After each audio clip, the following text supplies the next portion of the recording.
As promised, very excited to have one of my best friends at the network on the show, Jeff O'Neill.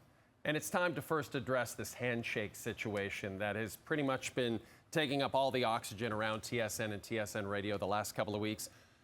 In case you didn't see it, the last time Jeff was on the show, at the end of the interview, Jeff and I shook hands, and we thought it was a pretty natural handshake. Jeff, would you agree? I initiated it, and when I did it, I was like, I don't think Jay does that.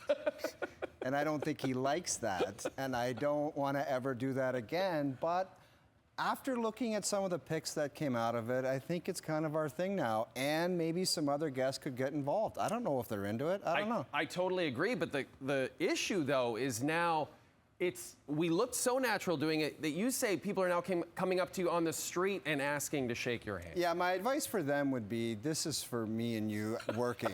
It's not one of those things that's for everybody. So let's just keep it to this desk right here. That's fair. Do you get, when you're out and about, do you also get, because I was at the Leaf game on Saturday and everyone was yelling, Hayes is a fraud at me. Does that happen to you all the time? That has created a whole new world of, like, it's at a point where it's like, he's not really a fraud, so stop saying it.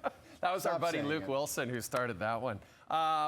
Let's talk about Mitch Marner to start. Leafs get this overtime win.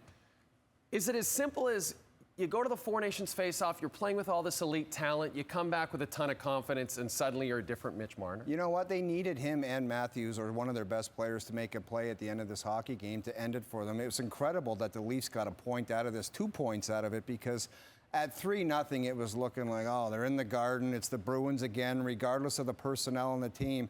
And it looked like the Bruins were completely in control.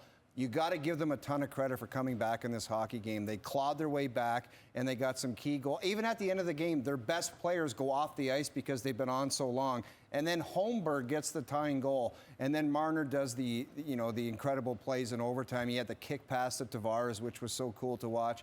And then Matthews got it up to him, and he buried the empty netter. So it's just great. You see Mitch Marner, he had that incredible play at the Four Nations where it was like a big moment. Can you step up and make a play? Maybe, just maybe, it's given him the confidence that he can be that guy in important moments. I mean, obviously, he's done this a ton in his career, but it was a special play in overtime to end it. And Austin Matthews as well, because I don't think he had one of his best nights. I don't think he's been great since he's been back from the Four Nations. I don't know if it's fatigue, it is a lot of hockey, or that loss is wearing on him. But he made the play to Marner in overtime, so he got something out of it, and it was big for the team. And very quickly, later in the show, Darren Dreger is going to talk about the fact that Brayden, Schenn, and Scott Laughton are the two guys that the Leafs potentially might be targeting at the deadline. Do you like those two guys?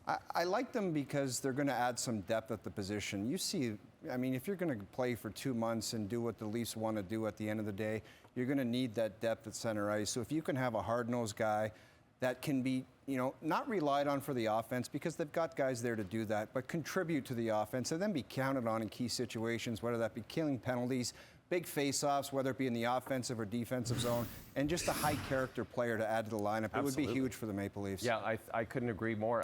Leafs have now won 6 their last 7. They'll take on the Rangers at Madison Square Garden on Friday night. This is Jeff O'Neill.